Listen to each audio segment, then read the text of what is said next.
नमस्कार, मैं राजेंद्र बंसल वास्तु सलाहकार आज आपको वास्तु शास्त्र के साथ साथ अपने अनुभव की भी जानकारी देना चाहूँगा। आज का जो मैंने टॉपिक लिया है वो टॉपिक नॉर्थ फेसिंग उत्तरमुखी दुकान के लिए। आप अपनी दुकान नहीं खोलने जा रहे हैं, रेनोवेट करने जा रहे हैं या आपने अपनी दुकान बना रखी है, किस चीज़ की? बर्तनों की, क्रॉकरी की दुकान। चाहे आपके यहाँ सेरेमिक के बर्तनों की दुकान है, प्लास्टिक के बर्तनों की दुकान है, या फिर आपके अपने स्टेनलेस स्टील के बर्तनों की दुकान है, या एल्युमिनियम के, या सभी मिक्स बर्तन रखे हुए अपने यहाँ पर। मैं आप सभी के लिए बहुत मेहनत करके वीडियो बनाता हूँ और वीडियो में कोशिश करता हूँ ज़्यादा से ज़्यादा जानकारी देने की। आप मेरी वीडियो को शुरू से लेकर आखिर तक ज़रूर देखें और मेरी वीडियो को देखने के बाद अपने सर्कल में शेयर ज़रूर करें। इससे क्या होता है, शेयर करने से आपको जो बेनिफिट मिलना था, वीडियो को सुनकर, वीडियो को देखकर, शब्दों को सुनकर, समझकर आपने तो बेनिफिट उठा लिया। आपके अपने सर्कल में और भी बहुत सारे, परिवार में भी, रिश्तेदारी में भी, दोस्ती में भी जो लोग होते हैं उनको भी बेनिफिट ज़रूर मिले। क्योंकि मैंने जो वीडियो बनाई है वो अकेले एक व्यक्ति के लिए नहीं बनाई, मैंने सभी के लिए वीडियो बनाई है। क्योंकि मैं एक चीज़ जानता हूँ, कोई भी व्यक्ति अपनी नई दुकान खोलने जा रहा है,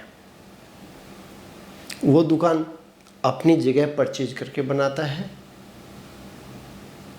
या किराए पे लेता है।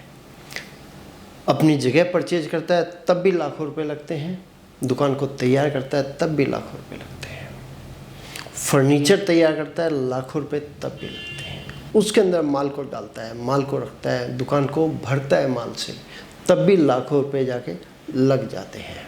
क्योंकि मैं एक चीज़ चाहता हूँ, हर एक व्यक्ति अपने आप में, अपने कारोबार में खुशहाल रहे। जब किसी भी व्यक्ति की अपनी दुकान नहीं चलती है तो उसके अपने सपने टूट जाते हैं, क्योंकि उस व्यक्ति ने लाखों रुपया बाजार से भी उठाया हुआ होता है और बैंक से भी लिया हुआ होता है।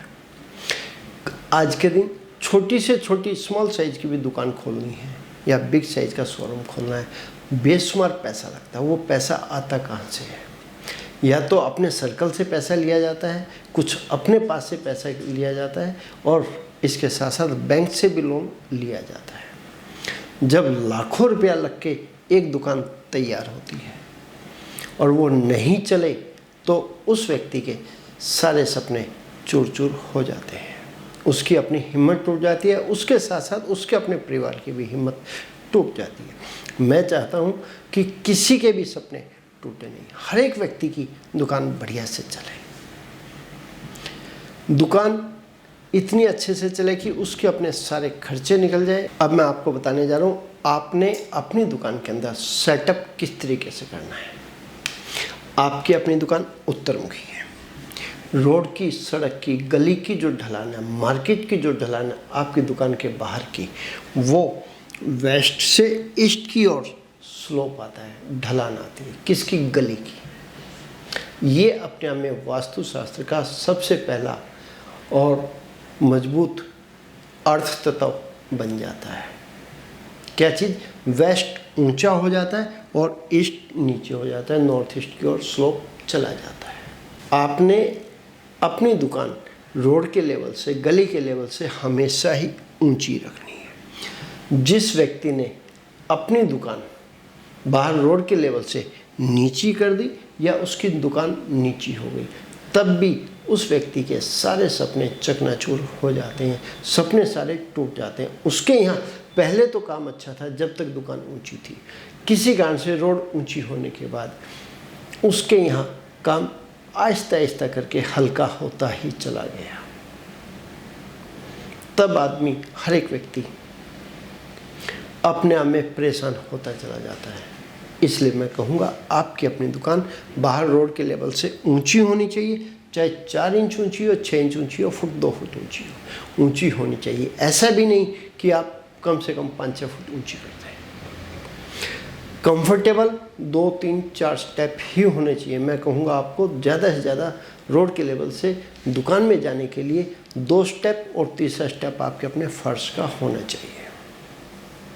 इससे ज़्यादा स्टेप बनते हैं तब भी मैग्नेटिक फील्ड आपकी अपनी दुकान के अंदर नहीं आ पाती है, तभी एनर्जी आपकी अपनी दुकान में नहीं आती है। क्योंकि मेरा अपना ये मानना है, मेरा अपना अनुभव ये कहता है, जो अर्थ की मैग्नेटिक फील्ड है, जो लक्ष्मी रूपी एनर्जी है, वो हमेशा स्नेक की चाल में चलती है। जहाँ उसको घूमने में कंफर्टेबल लगता है वो वहाँ तक चलती चली जाती है। जब भी उसको गहराई मिल जाती है, बहुत ज़्यादा ऊंचाई मिल जाती है, ऊपर ना चढ़ के वो आगे खिसक जाती है, आगे निकल जाती है। आप नोटिस कीजिए, आपकी अपनी मार्केट के अंदर कम से कम 10 दुकानें लेफ्ट में और 10 दुकानें राइट में हैं। जिनकी दुकान बहुत ज़्यादा ऊंची है उनकी दुकान भी बढ़िया चलती हुई नहीं मिलेगी, और जिनकी दुकान रोड के लेवल से नीचे चली गई है वो अपना खर्चा बड़ी मुश्किल से निकाल रहे होंगे, वरना हर रोज़ घाटे में ही जा रहे होंगे। कहीं ना कहीं नुकसान उनको लगता ही रहता है। मेरा अपना अनुभव ये कहता है। अब मैं आपको बता रहा हूँ, आपने अपनी दुकान में, अपने शोरूम में सेटअप किस तरीके से करना है जिससे कि आपकी अपनी दुकान बढ़िया से बढ़िया चले। सबसे पहले मैंने बताया आपको, रोड के लेवल से आपकी अपनी दुकान ऊंची होनी ही चाहिए। बाहर रोड पर ऊंचा नीचा, ऊबड़ खाबड़, अप एंड डाउन फर्श नहीं होना चाहिए, हमेशा स्मूथ होना चाहिए। आपके यहाँ बाहर नॉर्थ ईस्ट कॉर्नर से नॉर्थ वेस्ट तक जितने भी स्टेप बनते हैं, स्टेप 1 बनता है, 2 बनते हैं, 3 बनते हैं, वो ग्रे कलर के, सीमेंट कलर के होते हैं, तब भी ठीक है। और आप ग्रेनाइट लगाते हैं, ग्रे कलर लगा सकते हैं, ब्लैक कलर लगा सकते हैं। ये अपने आप में बहुत अच्छी बात है। इसी के साथ में मैं आपको एक बात कहना चाहूँगा, आपने अपने यहाँ पर जब कभी भी आपको लगे कि आपकी अपनी दुकान के अंदर कस्टमर की कमी है, आप 1 जग पानी लें, यानी कि कम से कम 1.5-2 लीटर पानी लें, और दुकान के बाहर नॉर्थ में, नॉर्थ वेस्ट कॉर्नर से नॉर्थ ईस्ट तक पानी का छिड़काव कर दें। मेरा अपना ये मानना है 10, 15, 20 मिनट के अंदर अंदर आपकी दुकान में कस्टमर की एक बार को लाइन लग जाएगी। आपको दुकान के बाहर जो पानी डालने का सिस्टम है वो दिन में 1 बार करना है। इसके साथ में मैंने आपको ये कहा कि ज़्यादा से ज़्यादा आप इस प्रोसीजर को टोटल 3 दिन कर सकते हैं, आज, कल और परसों। उसके बाद हफ्ता, 10 दिन, 15 दिन इस प्रोसीजर को आप छोड़ते हैं। हाँ, जब सुबह आप आते हैं, अपनी दुकान की साफ़ सफाई करते हैं, उस समय में आप दुकान के बाहर पानी का छिड़काव करें, सफाई करें, धुलाई करें, कोई दिक्कत नहीं है। जो पानी छिड़काव की बात मैंने आपको कही है, आपको लगता है दोपहर होगी, दोपहर के बाद आपके यहाँ कस्टमर नहीं है, उस समय में आप पानी का छिड़काव करेंगे तो मेरा अपना ये मानना है आपकी अपनी दुकान में कस्टमर खिंचा चला आएगा।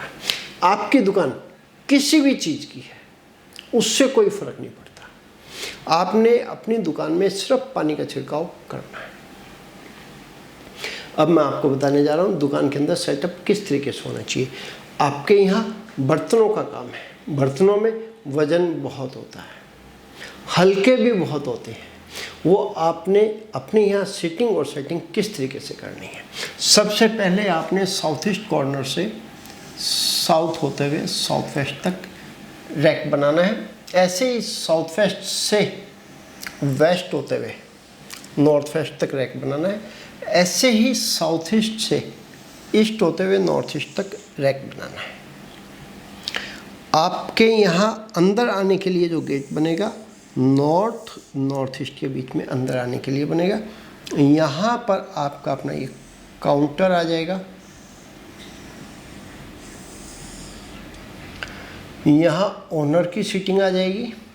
यहाँ आपका अपना, आपकी दुकान की यदि गहराई ज़्यादा है या आपने 2 दुकानों को लेके एक दुकान बनाई है, बड़ी दुकान बना रखी है, तो बीच में आपका अपना एक रैक और लग जाएगा। इस रैक के दोनों तरफ इधर भी स्टोरेज आ जाएगी और इधर भी स्टोरेज आ जाएगी। आपका अपना स्टाफ यहाँ पर गद्दी लगा के यहाँ गद्दी पर बैठ सकता है, यहाँ ओनर भी बैठ सकता है। आपने ईस्ट वॉल पे जो रैक लगेंगे उस रैक में हल्का सामान रखना है। जैसे आपके यहाँ टोकनी आती है, मटके आते हैं, मटके का मतलब स्टील के या पीतल के या प्लास्टिक के, या आपके यहाँ बाल्टी आती है या फिर आपके यहाँ डोली आती है या लोटे आते हैं, वो आपस में कभी भी एक दूसरे के अंदर नहीं रखे जाते। गिलास, कटोरी, थालियाँ एक दूसरे के अंदर रख ली जाती हैं क्योंकि वो भारी होती चली जाती हैं, थिकनेस बढ़ती चली जाती है उनकी अपनी। वो स्टोरेज आपने कंप्लीट साउथ में, साउथ ईस्ट से साउथ वेस्ट तक रखनी है। ऐसे ही साउथ वेस्ट से वेस्ट होते हुए नॉर्थ वेस्ट तक। ये कंप्लीट जोन आपकी हैवी होनी चाहिए। और ये जो रैक बनाया है मैंने बीच में, क्योंकि दुकान की गहराई ज़्यादा है तो यहाँ भी आपका हैवी स्टोरेज आ सकती है। और हैवी स्टोरेज आपकी अपनी रैक के अलावा फर्श पर भी आ जाती है, कोई दिक्कत नहीं है। यहाँ साउथ ईस्ट में यहाँ तक हैवी आके उसके बाद यहाँ हल्का सामान आना चाहिए, लाइट वेट सामान आना चाहिए। हाँ, एक बात और कहना चाहूँगा, आपने नॉर्थ ईस्ट के रैक में कोई भी सामान नहीं लगाना है, यहाँ रैक ही नहीं लगाना है। आपने अपने यहाँ पीने का पानी नॉर्थ ईस्ट में यहीं रखना है। जोत आपने मंदिर जो बनाना है वो आप ईस्ट साउथ ईस्ट के बीच में यहाँ आप अपना मंदिर बनाएंगे। इन्वर्टर को आप यहीं रखेंगे, साउथ ईस्ट में लगाएंगे। और आपने जो अपने यहाँ पर कारपेट बिछाना है, क्योंकि बर्तनों की दुकान में हमेशा ही कारपेट बिछाया जाता है, आपने कंप्लीट इस जोन में जो कारपेट बिछाना है वो रेड कलर का होना चाहिए, मैरून कलर का होना चाहिए। गद्दी हमेशा ही वाइट कलर की आती है, वाइट कलर की आ जाएगी। और कारपेट बिछाना चाहिए तो वो भी रेड कलर का आ सकता है। जो वेस्ट में कारपेट आएगा ये भी कंप्लीट एक ही कलर आ जाएगा। आपकी अपनी कुर्सी ग्रे कलर की होनी चाहिए, दूसरी कुर्सी लगाना चाहिए वो भी ग्रे कलर की रहेगी। और जो सामने चेयर आएंगी या स्टूल आएंगे वो सभी ऑफ वाइट कलर के रहेंगे। और आप यहाँ पर नीचे सेटी बनाना चाहिए कस्टमर के बैठने के लिए, सेटी आपकी वाइट कलर की ही आएगी। लेकिन आपको एक चीज़ ध्यान रखना है, ये सेटी जो बनेगी ये बेंच के माफिक बनेगी, यानी कि नीचे से होलो चाहिए, इसके अंदर स्टोरेज नहीं होनी चाहिए। यहाँ आपकी कस्टमर की सीटिंग बन जाएगी, वरना कस्टमर की सीटिंग भी आपकी अपनी आगे यहाँ ही कस्टमर की सीटिंग आ जाती है। और यहीं पर सामान दिखाता है व्यक्ति बैठा हुआ, और यहाँ दिखाने के बाद यहाँ उसका अपना कांटा लग जाता है, या कांटे को आप यहाँ भी लगा सकते हैं बर्तन का वेट तोलने के लिए, वज़न तोलने के लिए। मैंने आपको इन्वर्टर के लिए बता दिया, मंदिर के लिए बता दिया, पीने के पानी के लिए बता दिया, ओनर की सीटिंग बता दिया। जो कैश बॉक्स आएगा वो ओनर के सामने या स्लाइटली राइट की ओर आएगा। ऐसे ही आपको एक कैश बॉक्स अपने वेस्ट में भी ज़रूर बनाना है जो कि ईस्ट की ओर ओपन होगा। आप इस तरीके से अपने यहाँ पर सेटअप करते हैं तो मेरा अपना ये मानना है कि आपका अपना काम, आपका अपना कारोबार बहुत बढ़िया चलता चला जाएगा। इसी के साथ मैं एक बात और स्पेशल मैं कहना चाहूँगा, आप अपनी नई दुकान बनाने जा रहे हैं या आपकी अपनी दुकान है, बेशुमार आपके ऊपर कर्ज आ चुका है, दुकान आपकी किसी भी चीज़ की है, आपको अपनी दुकान के अंदर फर्श की ढलान स्लोप किधर करना है, वेस्ट से नॉर्थ ईस्ट की ओर, साउथ वेस्ट से नॉर्थ ईस्ट की ओर, ऐसे ही साउथ से नॉर्थ ईस्ट की ओर। एक तो स्लोप करने पे, इन्वर्टर लगाने पे, मंदिर लगाने पे, पीने का पानी करने पर, हैवी स्टोरेज करने पर आपकी अपनी दुकान में कस्टमर की मूवमेंट ऑटोमेटिक होती चली जाएगी और लक्ष्मी का आगमन, आपके यहाँ लक्ष्मी का प्रवेश होता चला जाएगा। भरपूर आपके यहाँ दौलत आने लगेगी। भरपूर की परिभाषा ये है, आपकी अपनी मार्केट के अंदर आपकी लाइन की 10 दुकानें हैं और आज आपका नंबर 10वें नंबर पे आता है सेल को लेके, तब मैं आपको कहना चाहूँगा आप इस तरीके से सेटअप कर लेते हैं तो आपका नंबर, मैं पहला नंबर तो नहीं कह सकता, लेकिन आप पहले नंबर से पीछे नहीं रहेंगे। क्योंकि हर एक व्यक्ति का कर्ज ही तब उतरता है जब उसके यहाँ पर सेटअप ठीक होता चला जाता है। दौलत तभी आती है जब उसके यहाँ पर सेटअप बढ़िया बनता चला जाता है। आप इस तरीके से अपने यहाँ पे सेटअप कर लीजिए। मेरा अपना मानना है आपके अपने सारे कर्ज उतरते चले जाएंगे, आपके अपने सारे सपने पूरे होते चले जाएंगे। क्योंकि हर एक वीडियो को बनाने में बहुत मेहनत लगती है, बहुत दिमाग लगता है, टाइम भी बहुत ज़्यादा लगता है। सामने वाले को रिजल्ट मिलने में देरी नहीं लगती यदि वो अपने यहाँ पर बदलाव करता है। तो यदि सिर्फ वीडियो देखता है, शब्दों को सुनता है और बदलाव नहीं करता है, तो मैं कहूँगा कि उसको रिजल्ट नहीं मिल पाएंगे। हाँ, आपको अपने जीवन में बदलाव लाने के लिए, परिवर्तन लाने के लिए परिवर्तन करना ही पड़ेगा। बिना परिवर्तन के जीवन में परिवर्तन नहीं आता है, बदलाव नहीं आता है। तो इसलिए मैं आपको कहना चाहूँगा, आप भी अपने यहाँ पर बदलाव करके अपने जीवन को सफल बना सकते हैं, अपने कारोबार को सफल कर सकते हैं।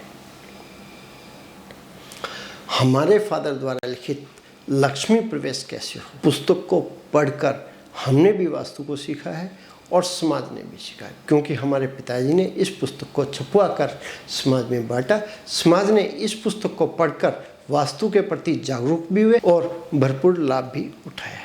हमारी अपनी भी अभी यही इच्छा है कि आप भी इस पुस्तक को पढ़ें और ज़रूर लाभ उठाएं।